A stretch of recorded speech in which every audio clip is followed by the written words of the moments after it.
নিশ্চয়কৈ মই বৰ্তমান উপস্থিত আছো প্ৰায় 10,000 নাৰ্জী ফুলৰ পুলিৰ সৈতে।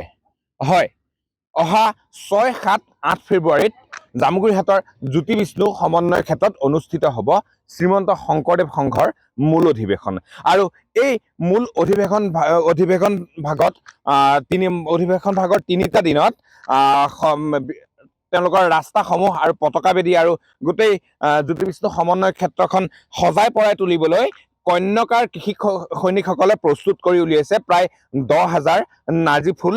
আৰু এই নাৰ্জী ফুলৰ থোপাসমূহৰ পৰাই জ্যোতি বিষ্ণু সমন্বয় ক্ষেত্ৰলৈ নিয়া হ'ব অহা 2 ফেব্ৰুৱাৰীত। আৰু জ্যোতি বিষ্ণু সমন্বয় ক্ষেত্ৰখন সজাই পৰাই তোলা হ'ব। মোৰ লগত কন্যকাৰ এগৰাকী কৃষি সৈনিক আছে, তেওঁৰ পৰা জানিবলৈ চেষ্টা কৰিম। কওকচোন, এই যে সমস্ত 10,000 আপোনালোকে নাৰ্জী ফুলৰ ফুল প্ৰস্তুত কৰি গৈছে, এইখিনি কি কৰিব? আমি আমাৰ নদুৱাৰ সমষ্টিৰ বিধায়ক পদ্ম হাজৰিকা ছাৰ বিশেষকৈ সেই অধিৱেশনৰ শংকৰ সংঘৰ অধিৱেশনৰ কাৰ্যকৰী সভাপতি, তেখেতে বাদ বাকীটো আপোনালোকক কৈছোঁ কি আমাৰ ইয়াৰ পৰা যাব, কি বা গ'ল। এতিয়া ঘটনা হ'ল আমাৰ ইয়াত 10,000 অধিক মানে আমি ইয়াত এই ফুলৰ মানে ব্যৱস্থা কৰিছোঁ নাৰ্জী ফুলৰ।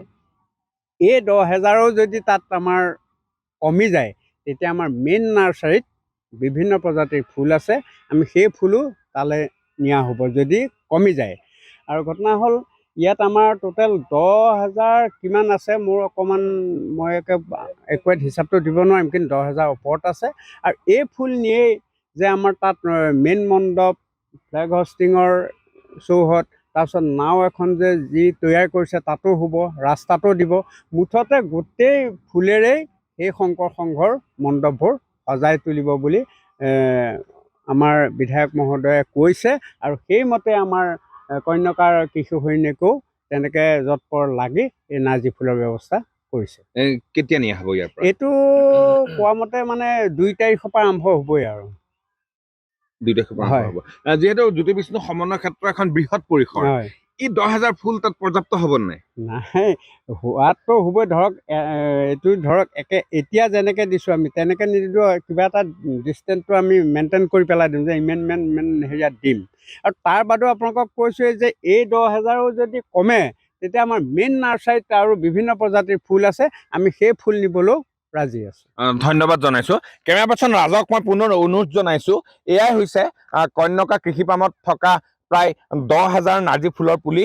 আৰু প্ৰত্যেক জোপাতে ইতিমধ্যে নাৰ্জী ফুলসমূহ ফুলিবলৈ আৰম্ভ কৰিছে। কন্যকা কৃষি পাম কেৱল কৃষি পামেই নহয়, এই কন্যকাত এখন নাৰ্চাৰীও আছে, আৰু এই নাৰ্চাৰীতে এই নাৰ্জী ফুলৰ পুলিসমূহ বৰ্তমান উপলব্ধ হৈছে। আৰু এই নাৰ্জী ফুলৰ 10,000 নাৰ্জী ফুল বা নাৰ্জী ফুলতকৈও বেলেগ ফুলো আছে, সেয়া সকলো ফুলেৰে জ্যোতি বিষ্ণু সমন্বয় ক্ষেত্ৰ অহা 6, 7, 8 তাৰিখে জাতেস্কাৰ হৈ পৰিব।